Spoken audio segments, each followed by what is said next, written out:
You guys want me to go ahead and bring us to order, or do you want to wait a little bit longer? It looks like the only person we're waiting on is Marilyn Mason. Laura, do you know if she responded to this meeting request? Marilyn Mason? She did not. Okay. So I'm not sure if she'll be able to make it or not, but we do have quorum, so.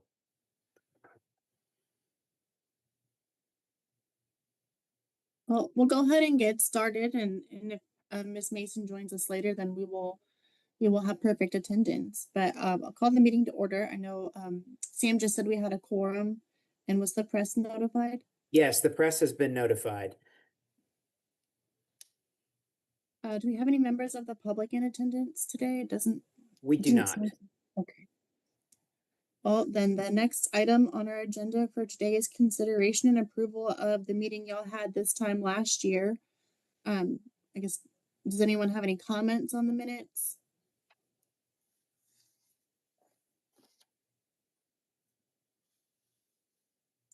Does anyone want to make a motion to approve the minutes? I do. I so move. Sam Tarter. Is there a second?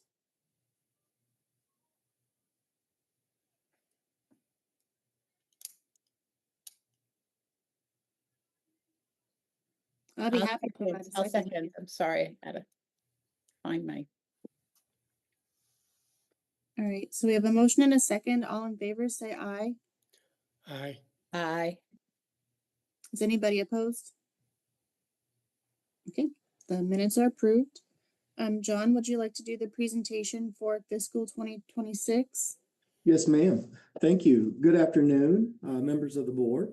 I'm John Davidson, Deputy Executive Director of Business Services, and here to talk a little bit about our corporate planning process, our fiscal 26 corporate strategies, and sort of lay the groundwork for both the allocation plan and the budget that was reviewed earlier today by the finance committee of the board.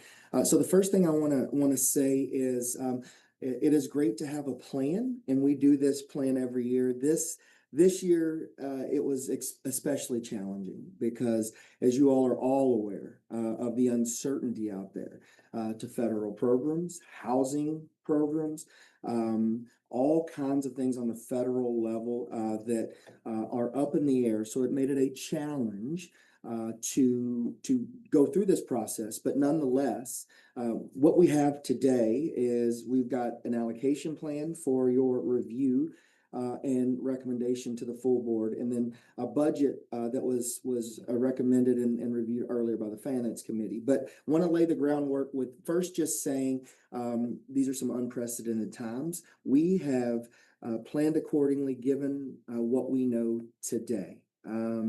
And we also have some contingencies for maybe what we don't know. So a couple things to put in perspective as well is any of these drastic cuts will likely, and I'm going to use some hedging language, will likely not impact us immediately, and it will be future federal fiscal years and KHC fiscal years, 27, 28. So again, some of these potential things that might be in play, are not likely to all happen at the same time if they all happen at all. And secondly, they're likely not to happen and affect us immediately. So just want to say that to say, I'm going to walk us through the planning process, specifically those for new board members, and feel free to ask any questions, but know that we have taken into consideration as much as we know and planned accordingly. So open to any questions, and particularly as we get into this a little more with the allocation plan, where you will see all of our dollars and resources sort of laid out. So the first thing I'm going to say is there are sort of three deliverables that come to the board for review. Two of those deliverables come to the board for review and approval. What I'm going to be talking to you about today are the overarching strategies. Those are reviewed by the Program Policy and Planning Committee, of which you all are a part of, as well as the allocation plan. So the first thing I will say is the overarching strategies, my item, Agenda 3, has no actionable item. It is informational only. However, the next piece that Wendy and Kendrick are going to talk about it is actionable by this committee and by the board. And then last but not least, the operating budget is overseen, reviewed, and approved for recommendation and adoption to the full board by the Finance Committee. So any questions about that before I move on? If not, we mind to scroll down a little more. Next slide. Thank you. And make this maybe just a little bit larger. I put this in here for everyone's edification to sort of see and delineate what our process is for all of these different deliverables. We at the corporation, the first row at the top up there, you will see the process, the purpose, the timing, and the responsible party sort of delineates who's doing what, when we're doing those things, and why we're doing those things. The cost of revenue analysis is annual operations. We review those, look at overhead, revenue, expenses. We do that when the calendar year turns over, and this is an internal analysis as we begin to prepare and plan for putting together a budget and scorecards, strategies, and things of that nature. Next, if you go follow with me to the second row, it says strategy and business plan scorecards. The overarching strategies, which we'll talk about today, give direction to the corporation, and then each department is responsible for carrying out pieces and portions of those. That is typically done by our corporate planning and accountability department, along with all of our directors in the February and March timeframe. These strategies are decided and worked on with leadership and executive management, and then they're presented to the Program Policy and Planning Committee for review annually. So that's what we're doing here. You'll see that in just a second.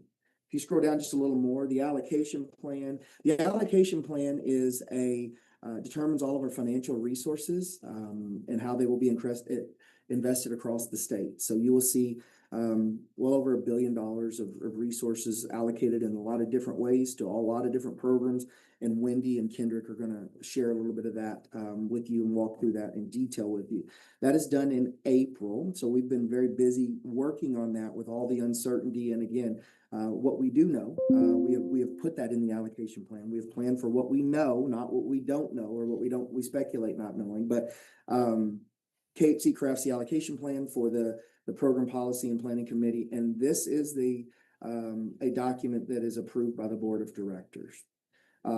Certainly last but not least, in the May timeframe, we put together an operating budget, and it's a balanced budget to carry out all the direction, strategic direction. It has all of our revenues, all of our expenses. And then in May, which is the month we're in, all of that is packaged together. The Finance Committee approves the budget, but all of those things come together in the May timeframe. So the budget, the allocation plan, and the scorecard and the overarching strategies are what culminate on Thursday at the full board meeting. So, and throughout the year, we continue to track progress. The executive team does that on a monthly basis, but typically semi-annually, we will present to the board an update on all of those things, the budget, the allocation plan, how we're doing on those things. Any questions about that? I know it's a little more detailed and nuanced, and for some, it might be very familiar, but for some, hopefully it's helpful to sort of understand sort of what we're talking about and putting some time frames around it. Okay, last couple things I have before we turn it over to Wendy. I want to go over the fiscal 26 overarching strategies. The first thing that I will say is these aren't ordered in order of significance. So the 1, 2, 3, they're all equally important. They're just kind of grouped together in large strategies. The first is addressing Kentucky's housing supply gap. You've heard that as a board member. You've helped us get the word out in many cases, and we have been shouting from the megaphone for the last few years with the housing gap analysis. We are ensuring that the housing supply remains a prominent policy throughout our strategic communication. You will see this. There was an op-ed by Winston. I mean, we're really getting the message out that housing is important and that there is a significant shortage in the supply of all housing, not just affordable housing, but housing in the Commonwealth. So we're also doing that by highlighting success stories through our egrams, making sure we're absolutely letting folks tell their story, and specifically those that benefit from the programs that we administer at Kentucky Housing Corporation. And 1C there, you'll see we're continuing to build a relationship with non-traditional partners.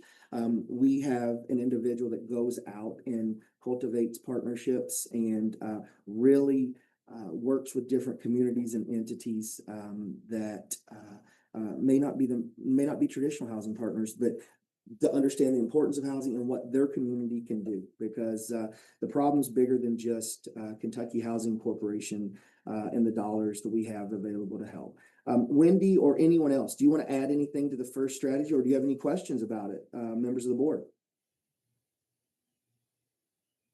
All right. Number 2, in this time, mitigate financial and missional risk. We live this every day, and particularly Tracy, our CFO, and Wendy. There's all kinds of things in the news, and there's programmatic changes, potential changes, funding changes, all kinds of things that we are monitoring, and we want to make sure that we are communicating the essential value of our programs to our legislators and grantors. And that's what we continue to do, and we will continue to do in the new fiscal year as we go forward. We also look at opportunities to consolidate and structure and deploy our internal resources. You'll see some of that in the allocation plan. There are very few dollars we actually have discretion over. Most of them are already designated. The bulk of what we want to make sure we're doing is deploying our internal financial resources to support our missional activities, because they're all very important. Last but not least, maintaining financial stewardship of our financial resources and risk management. Again, given the uncertainty, there's all kinds of things that are going on that are unknown. And, we have to assess not only the risk, but also be prudent in our stewardship of these financial dollars. Anybody have any questions about that one? Or Tracy, if you have anything to add to number 2, feel free to do that. All right, last but certainly not least is sustain and advance our core competencies, promote a higher level of employee engagement. We're approximately 290 full-time, part-time employees, and we're in different areas of the state. We've got an in-office presence, so we're always trying to make sure our very valuable human resources are engaged and opportunities to do that. And there are opportunities to do that. 3B is continuing succession planning to make sure we keep the exceptional talent and cultivate future leaders. So whether that's through some mentorship or whether that's through opportunities to stretch and grow, trying to recognize that, have folks and employees have an opportunity to learn new things and have a bench that's strong in times where we need to do that. And the last 2 are explore ways to utilize artificial intelligence to improve customer experience and operational excellence.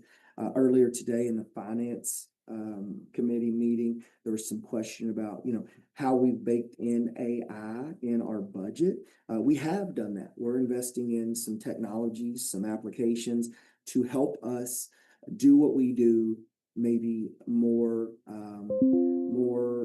effectively and just eliminate some of the time-consuming manual processes. A couple of specific things: Microsoft Copilot. We're implementing that in the new fiscal year. Renovating and updating our website. The use of chatbots, the use of automatic emails to folks that sometimes are laborious processes. So we have strategically, purposely, intentionally put some of those AI items in our budget and in our operations, and to help us do things as quickly and as efficiently as possible. And last but not least, making decisions with data analytics, whether it's Tableau, data visualizations, numbers, graphs. the quicker the better, and as accurate as possible, as quick as we can, to be able to do and make decisions in a very quickly shifting landscape. So with that, I'll entertain any questions. But again, this was an informational item that hopefully sort of set the course for what our direction is as we go forward in the new fiscal year, how we're allocating our dollars toward that, and how we've produced a balanced budget around those things. So any questions for me?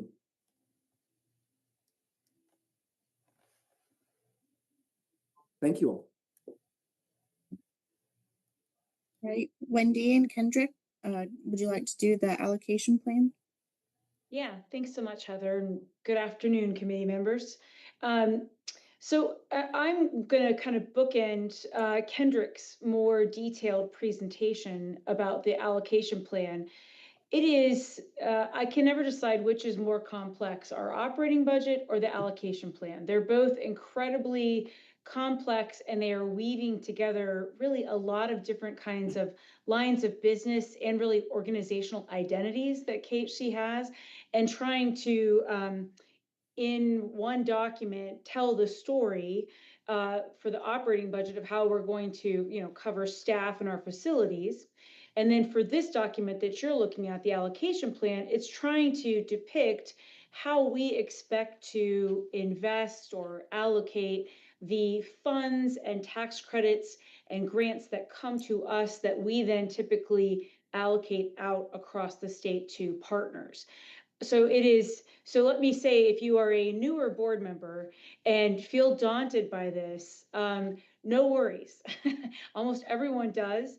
It takes some staff and board members a while to kind of understand all of the detail of this annual document.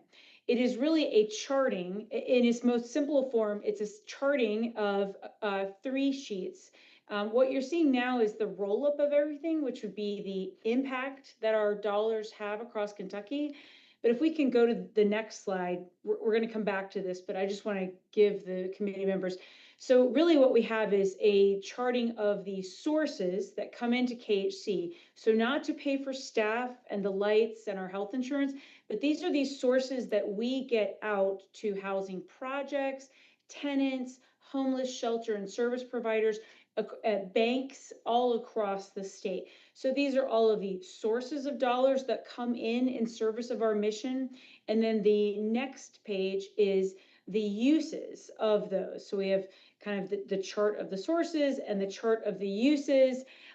You will have this in detail. This then rolls up, and it's our attempt to try to make it seem a little more like boiled down and simplified into this impact worksheet, which is trying to get across, here's where we think the dollars will go based on our different programs and uses, and an estimate for the coming fiscal year of how many households we expect to serve with those program dollars. I want to make it clear, this is always our best estimate. It almost is never perfectly accurate, right?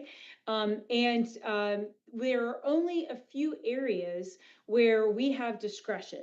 So for a lot of the programs that KHC administers, it is money in for a very specific use, let's say weatherization of homes, and the money is used for that, and there's no negotiation. That's what the funds will be used for.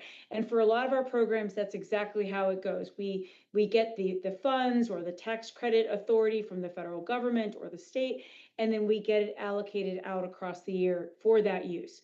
There are a few areas where we do have some discretion. Kendrick Vonderschmidt will highlight some of those as he gets into some more detail. But what I want to mainly get across to you all, big picture, is that these are our missional funds. This is the reason KHC exists, right? Home mortgages, building apartments, helping people who are homeless, weatherizing homes. And so this is trying to give you all a sense of what happened in 2024, the numbers that we projected for 25, and then the numbers we're projecting for 26. Of course, 25 isn't over, so we can't give you that exact number yet. But it is a way for us to try to account for it all, to be accountable to the board and the public about all of those resources. And today we will highlight in more detail than we'll go into at Thursday's board meeting. We will highlight the areas where we do have some discretion and the decisions that we made. So Kendrick Vonderschmidt, who runs our corporate planning and accountability department, is going to get into detail, and he's going to bear with me as I chime in or answer your all's questions, because it's too much for any one person to have a full grasp on all of the details. But Kendrick and his team have charted a lot of this out. And so Kendrick, I'll turn it over to you. Thanks, Wendy. All right, as Wendy said, my name is Kendrick Vonderschmidt. I'm the Managing Director of Corporate Planning and Accountability. My team gathers all these numbers and tries to put them together for you every year. We will start, so we've got a slide deck that's going to present the highlights of this plan. And we'll go ahead and go to the next slide. So on the plan, this is the bottom line number for the whole fiscal year. We project to have $1.3 billion available in total investment in fiscal year 26, up from 1.13 in fiscal year 25. And that's an additional investment of $180 million. Returning to the top of our first impact summary page is the single family section. Looking to fiscal year 26, we project to have $500 million in loan volume in fiscal year 26. That's the same goal that we had in fiscal year 25. At this time of the year, we can now project that in fiscal year 25, we will have we'll have about $560 million in loan volume by the end of this fiscal year. Now, if you turn to the households assisted side of the. Hi, I'm sure you're going to cover this, but we have the same amount of money, but the cost per person is significantly higher. Yes, ma'am. Okay. Yeah, so if we looked at this, that'll come out later with expected numbers. Yes. Okay.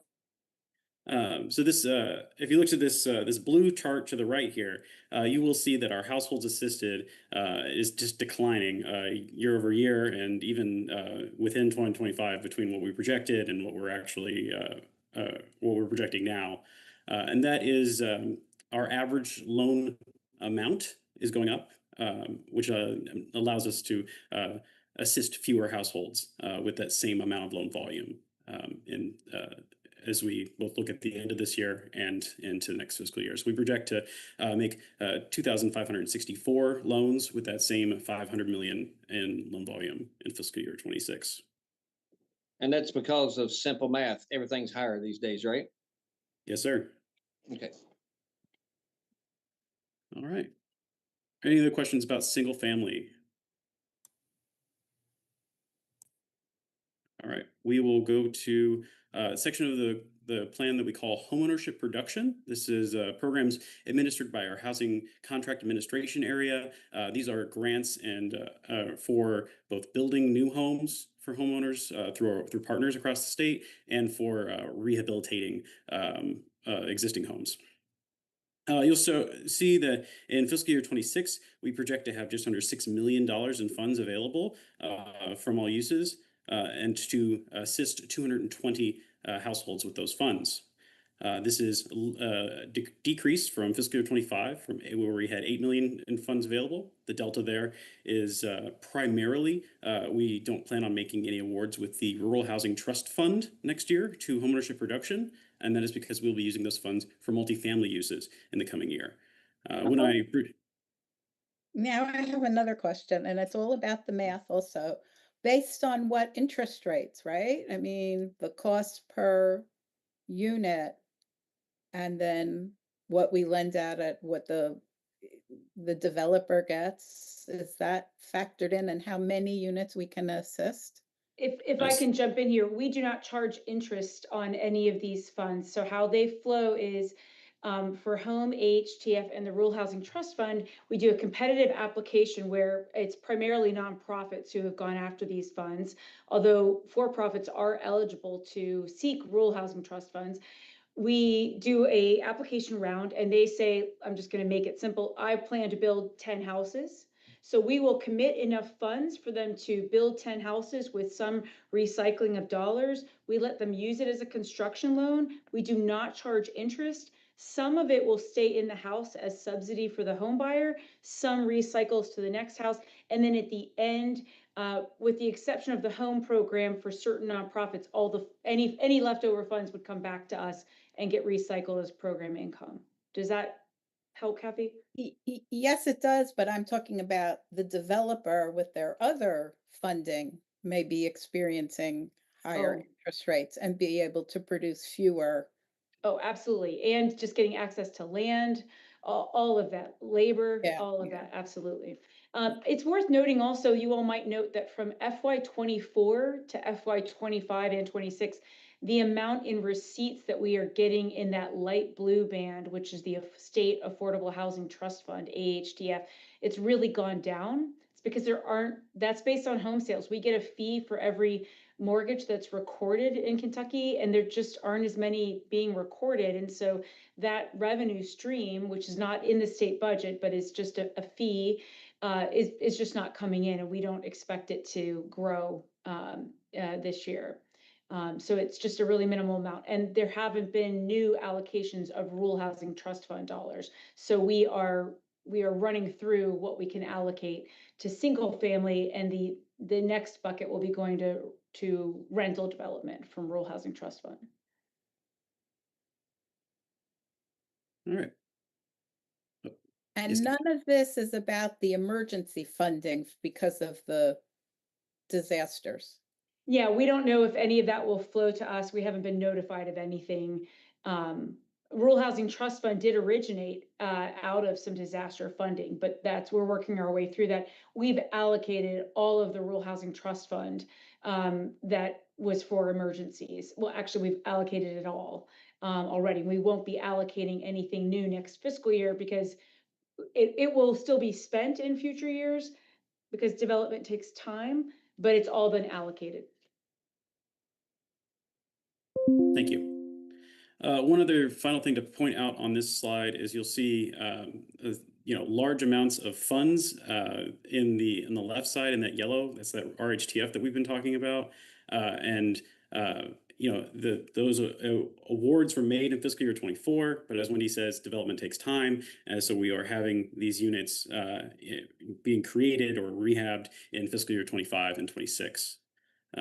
So that's where the first time you'll see kind of those inter-year interactions in this plan. All right, and we've talked about multifamily a couple times now. We'll move on to that slide. All right, so this is multifamily production. These are the creation of new rental units within the Commonwealth. You'll notice that we have projected $541 million in available funding fiscal year 26, up from $350 million in 25. And we'll be able to make 2,970 units. Now, this is the largest jump on our whole plan here. And the one thing that you'll note is that when I present these actuals for fiscal year 25 later in August, we'll expect our 25 numbers to be slightly lower. And that's what's we try to project every year as to what deals will actually close in this fiscal year, but some of those are going to cross the biennium this year, which is what's creating the larger jump in fiscal year 26.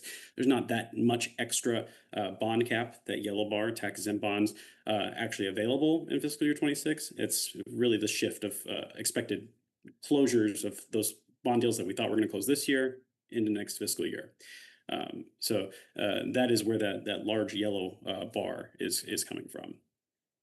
One thing I will draw your attention to within as the three bars get taller, that purple section of the bar, what I label as gap funding, gets smaller from 60 million to 41 million to 17 million. And you can think of that as all the other funds that we put into multifamily projects. That's home, AHTF, RHTF, and some one-time pandemic funding, which I can kind of show a little bit more detail on in the next slide. So that specific section of gap funding, we break that section out here in this slide, and it shows you that we, obviously the total amount is going down, And those two large sections in orange and purple, the 18.7 million from the ERA2 program from the COVID era, and the 17.7 million in fiscal year 24 in what's called home ARP money, home ARPA money, and that is also a COVID era one-time grant that we received from HUD.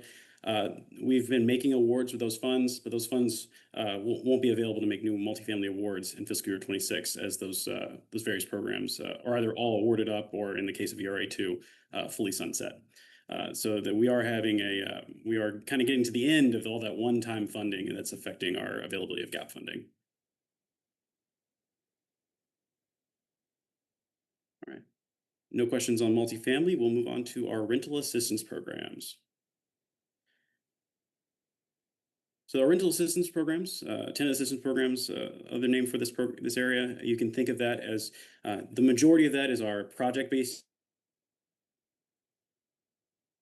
Oh, Kendrick, we've lost sound.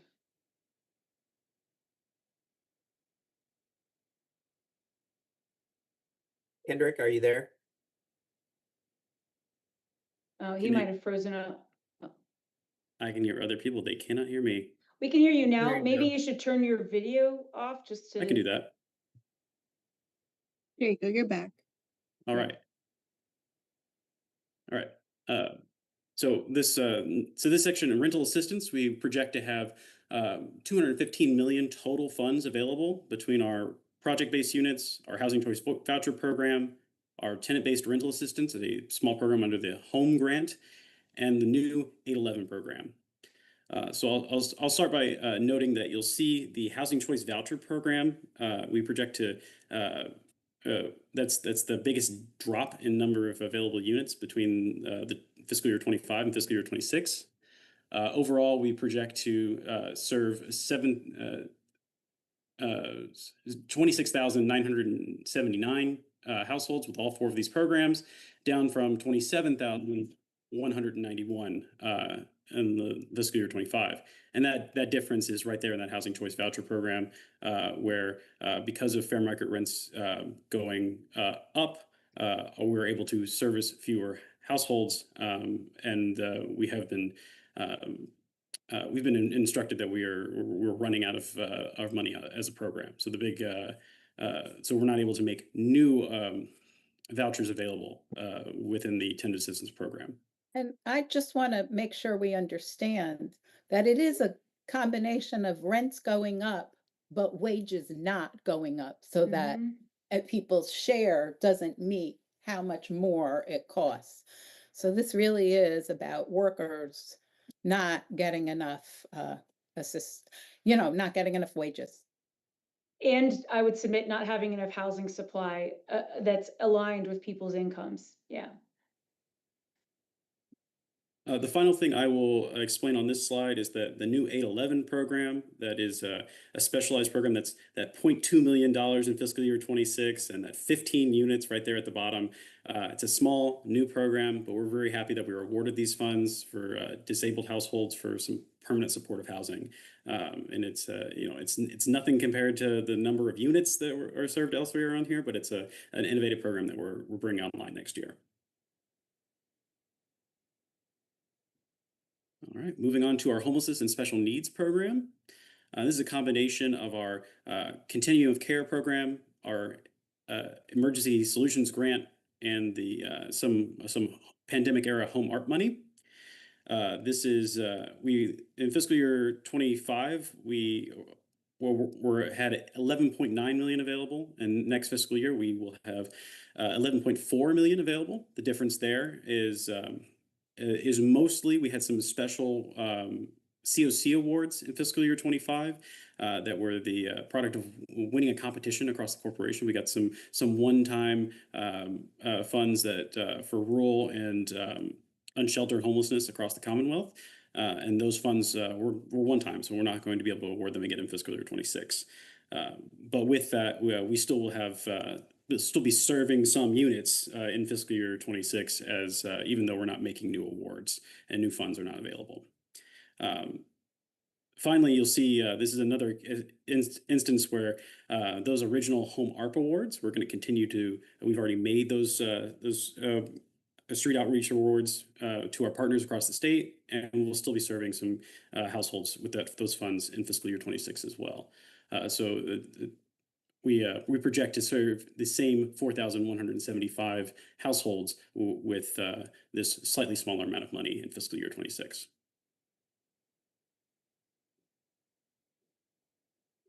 Finally, we'll go to. Then of course, I've got to point out that the number of people who are experiencing homelessness has increased even as it's not our fault. Now, this is not blaming KHC at all, but the need and the ability to serve are getting wider every year. Absolutely. And homelessness went up, I think, 10% in Kentucky from 23 to 24. We don't have our finalized numbers about the climb. We do know it has increased from 24 to 25. And, you know, it's now illegal to be camping outdoors or sleeping in your car. And so a lot of our homelessness partners are really trying to offer, you know, more options for folks. What's not on this chart is we have deployed some of our emergency rental assistance COVID money that we'll have through September to help folks get rehoused, even do hotel motel stays if they can't get rehoused in an apartment, just to avoid arrests and interactions with, you know, criminal justice system. Thank you. All right, and then our last section of the plan is our energy efficiency and weatherization section. That is our weatherization assistance program and our LIHEAP program. We project to have $6.7 million available in fiscal year 26, down from 13.1 million available in fiscal year 25. The delta there is mostly a drop in anticipated LIHEAP funding. We understand that we will get our first normal round of LIHEAP funding in July, like we normally do, but we're not certain at all, and we've been cautioned against expecting that second tranche of LIHEAP money that we normally get between November and January every year, which we then in turn award out to our subrecipients across the state. That has created a corresponding drop between, we estimated 700 units in this fiscal year to 342 units in fiscal year 26 of total units being able to assist between the two programs. I think it's worth just noting, just particularly for our newer committee members, that LIHEAP, while most people think of it as a program that helps pay folks' utility bills, and that is what the lion's share of those funds are used for, the state does use a portion, and they allocate it over to us to deploy it alongside with the Department of Energy money. You can also use LIHEAP to weatherize homes to bring down energy bills, which we find is one of the quickest and lowest cost ways to buy more affordability for low-income homeowners, is to get their utility bills down. And LIHEAP often offers us some flexibility where it's slightly more flexible than the Department of Energy dollars, and we can braid them together. So we really regret the loss of dollars, but also the loss of a flexible source that might be able to help patch a roof or do some things that we might not be allowed to do with the DOE money that really lets us braid them together to weatherize a home. I'm sorry, I'm like the color commentator here. We encourage, or maybe not KHC, but the state is encouraging electric heat, but electric heat is significantly more expensive than gas heat. So we're encouraging, even in our affordable housing, something that's going to bring up the cost of you know, basic utilities. So that's happening also. So the gap for people to be able to afford even in affordable units is going to be greater. Thank you again, Kathy. All right. We've got 3 more slides that kind of show us a little bit more of the story between sources and uses. And Wendy pointed out at the beginning that we only say grace over so many different programs. We only have a lot of say over a couple of different sources of our funds and how we use them. Our first source that we do have some choices to make with is our in-house housing assistance fund. You can think of this primarily as a revolving loan fund that we use to finance single-family activities, which is where 6.3 million of those funds will go next year. We also use 24.5 million for our down payment assistance program, which really drives right back into the affordable single-family mortgage production. And then we also have a program called Targets of Opportunity, where we'll allot 9.6 million, and for other loan choices we could make throughout the fiscal year. And those are grants to partners throughout the state, largely for operations, and sometimes some loans for operations as well. Then our final two diminishingly smaller parts is we use some half money to match some of our homelessness grants that we get from HUD. And finally, we put 125,000 into our single-family counseling program for both individual and group counseling programs. Moving on to our AHTF, this is the Affordable Housing Trust Fund, which, as Wendy noted earlier, for every real estate transaction across the Commonwealth, we get a small cut of that, which it will make $5.7 million in funds available next fiscal year. And we split that pretty equally between 2,800,000 in homeownership production and repair uses, and then 2,669,000 for multifamily production, rental production. And we take a small cut to keep the lights on here at the corporation for administrative fees. And then our final program I'll show you how we slice the funds for is our home program. This is from a grant that we get every year from HUD. We'll get just over 12 million from HUD this fall from this program, and we project to have 116,000 in program income that we can award next fiscal year. We'll put that towards 3,150,000 in homeownership production again. Another 2 million into our tenant-based rental assistance program. 5.7 million, again, for rental production, multifamily production. And then we have a $200,000 in it's called CHOTO operating grants. These are operating grants for community housing development organizations throughout the Commonwealth, some of our partners. And then finally, we'll split 1.2 million but with KHC's administrative fees and some administrative fees for our partners throughout the state as well. All right, and that is the final slide here that covers the highlights for the allocation plan. Turn it back to Wendy if she has any more comments, and I'm also open to any more questions. I think, again, it's really hard to zoom into all this fine detail, but I want to make sure that you all know, again, this is all of the programmatic funds coming in or financing or tax credits, and then what's going out to projects and partners and banks and home buyers across the state. Writ large, we have some programs that are expecting to maybe just hold steady. Some are going to be losing some funding. We remain really concerned about keeping our federal dollars, as well as hopeful that the state will consider in the next legislative session, which is a budget session, committing to some resources that add to the housing supply, whether those come to KHC or go to another agency. We've got to accelerate our housing supply. My biggest concern is the idea that we might be going in the wrong direction in terms of housing solutions and adding units to our supply, because as we've talked about several times, rents and home ownership prices are they're getting so burdensome for households, and they've far outpaced incomes. And so we're seeing, our households in Kentucky spending more and more of their household income on home ownership or rental. And we need more supply. That would be to me, that is the most important thing in terms of housing that our state needs to do, beyond just at least maintaining our federal programs, but it would be adding to our supply in a really robust way across a bunch of price points, so that we don't have people of higher incomes who are occupying their option B or C housing unit. We want them finding what they can buy, so that middle and lower income folks can compete, for lower cost housing.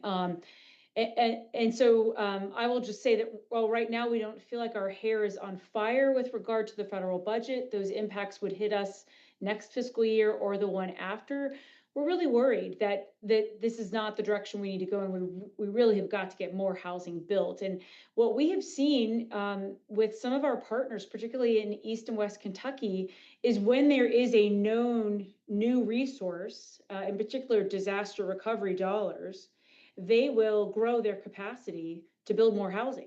We are seeing some of our East Kentucky partners who have doubled or tripled their in-house construction crews. We have seen some of our nonprofit and for-profit multifamily developers in West Kentucky, get a pipeline of more units than they've ever done before because there are known resources, to get that built. And that's part of the recipe, which is a consistent known resource by which you could grow the number of construction crews you have in-house or that you work with, so that because you knew over time you were going to continue to do a higher level of construction. But anyway, I just want to say, like, while we feel like we may be able to kind of tread water with this allocation year, what Kentucky really needs, and whether it's through KHC or not, is just a lot more resources to get more construction going for multiple income ranges. Wouldn't the Kentucky legislature be a source in the next budget? But that is our hope. Put a They, $500 million into constructing housing around. I'm just throwing that out. That We would have be a budget great. now. We have a budget now, and KHC's not gonna weigh in on that, but we're all on the board. Some of us are elected officials who know the need in our communities. And we can't just say the legislature is off the hook when it comes to housing, especially if they want to bring in jobs. Every job needs a place for somebody to sleep and maybe their family to sleep as well. And I will say, in this last legislative session, which wasn't a budget session, there was more at the state level legislation proposed, which is often a preview for what might get reintroduced in a budget session.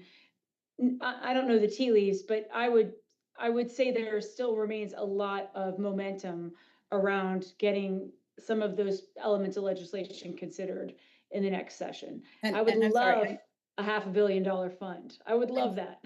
and I'm sorry, I know it wasn't a budget session, but they passed legislation that will affect how much money comes into the state coffers. Yes. So, Okay. in effect, it was a budget. Over the last two budgets, I think they have had this KPDI program, which is a wonderful program to get economic development, or industrial sites, I should say, ready.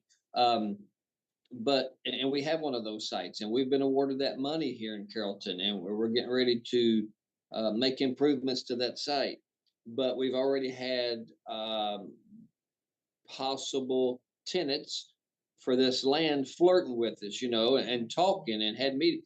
And the first thing to ask is the same thing they've always asked. It's not new. It's been going on for years now. Is where do you get your workforce? How many of them live here local? What's your housing like?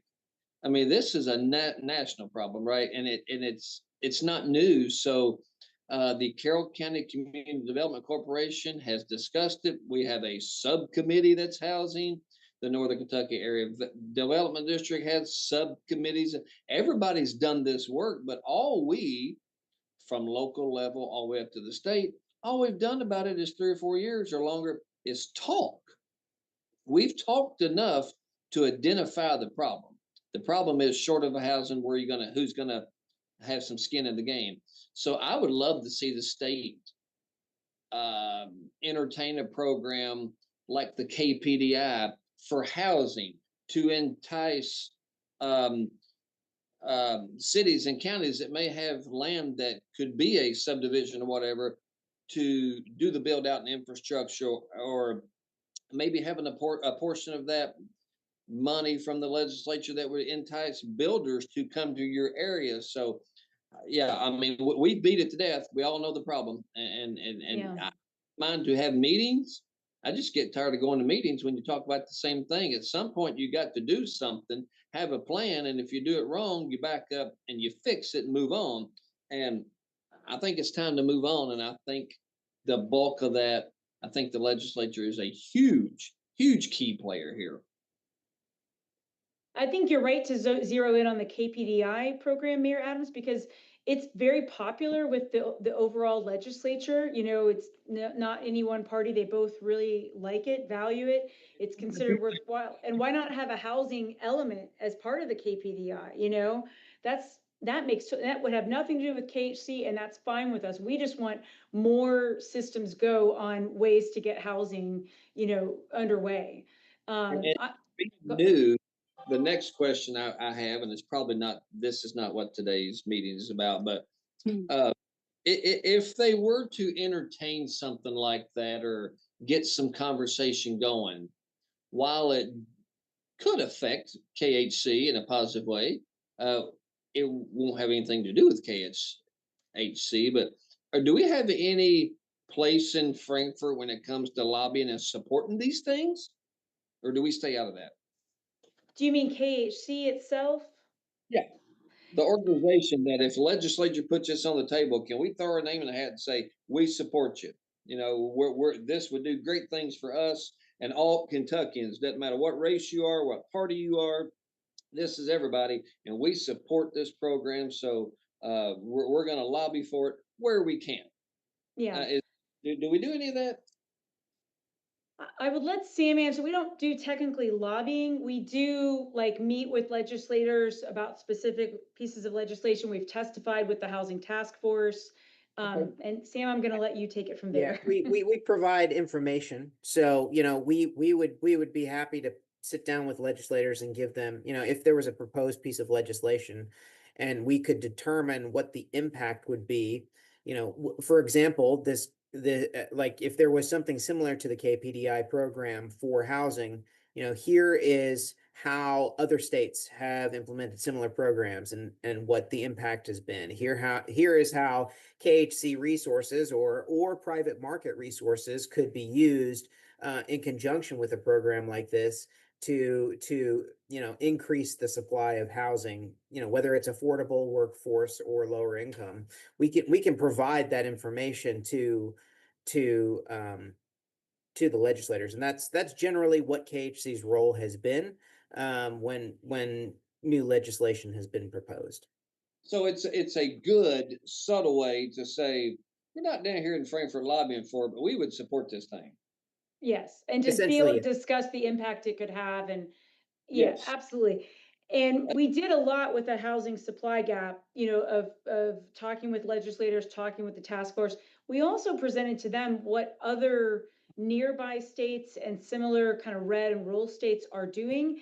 And many of them are doing like astoundingly ambitious investments to aggressively accelerate their housing supply. And I'm talking about, you know, Montana, Indiana. I'm not talking about, you know, coastal states, states that are competitors with us in terms of economics. And the Chamber of Commerce in Kentucky has really held that up too, that if we want to stay on a growth trajectory like we've been on, or even hold on to what we've got to get more housing, you know, underway.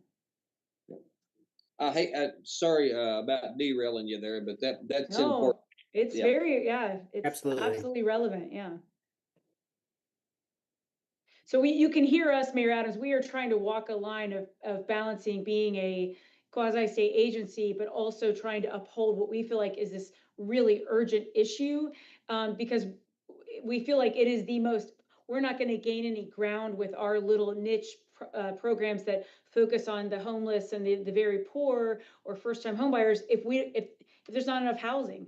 Everything we do assumes there's a home to buy or an apartment to rent, you know, and that's not the case right now. And so it's pretty new for us to be focused on this broader market issue, but we feel like we don't have a choice. I'm on board. Thanks.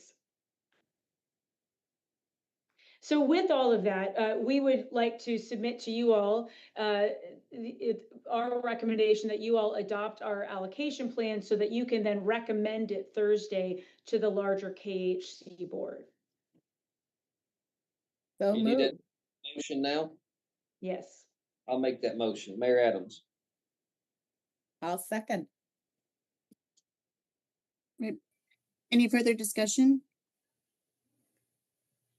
Okay, all in favor, say aye. Aye. Aye. Any opposed? All right. So I guess I will do that as part of the update on Thursday. Okay. We will do a shorter version of this presentation, Heather, to the larger board, but not in quite as much detail. Okay. But I'd like to talk about this stuff all day long with you all, so I don't mind any of the digressions or derailing. I appreciate it.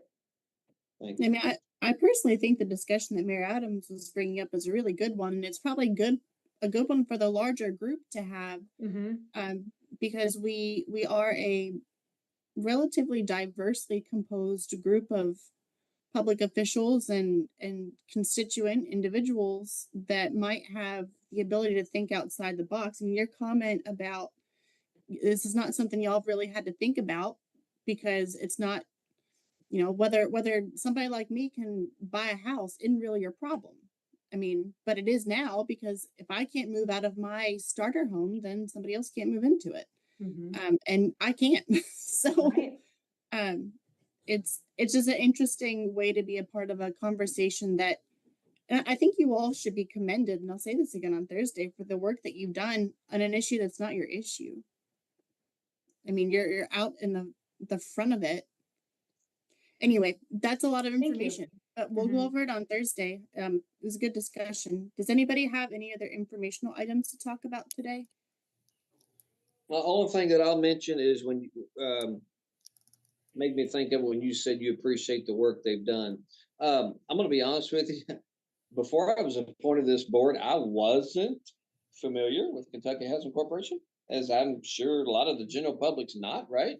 But as I have told people in my circle that I'm serving now, one of them directly works for a nonprofit for homeless.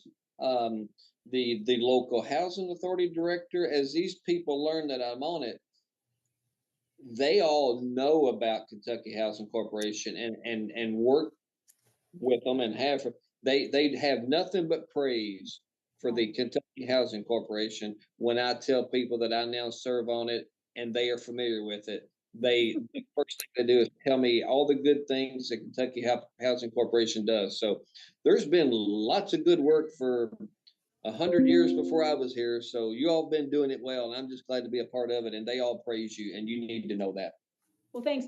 I do think it's really valuable to have your perspective, Mayor Adams. And Heather, if you wanted to invite Mayor Adams to talk about their specific case, I feel like it's we're hearing about it over and over and over, this economic development angle, and that it is limiting the ability to pursue or realize economic development.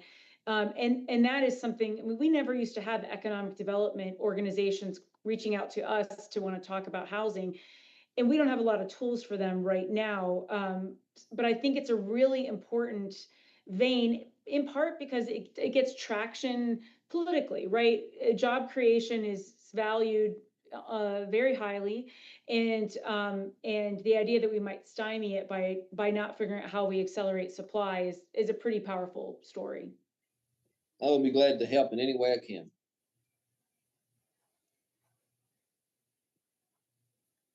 Are there any items from the board or staff that aren't on the agenda that you want to discuss? Nope. Well, that's all that's on our agenda for today. So I will entertain a motion for adjournment unless there's something else. So move. Oh, a second. All right.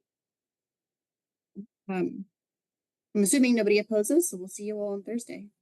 Good to see everybody. Thank you all very much. Thank Thursday. you. Thanks very much. Appreciate it. Thank you all.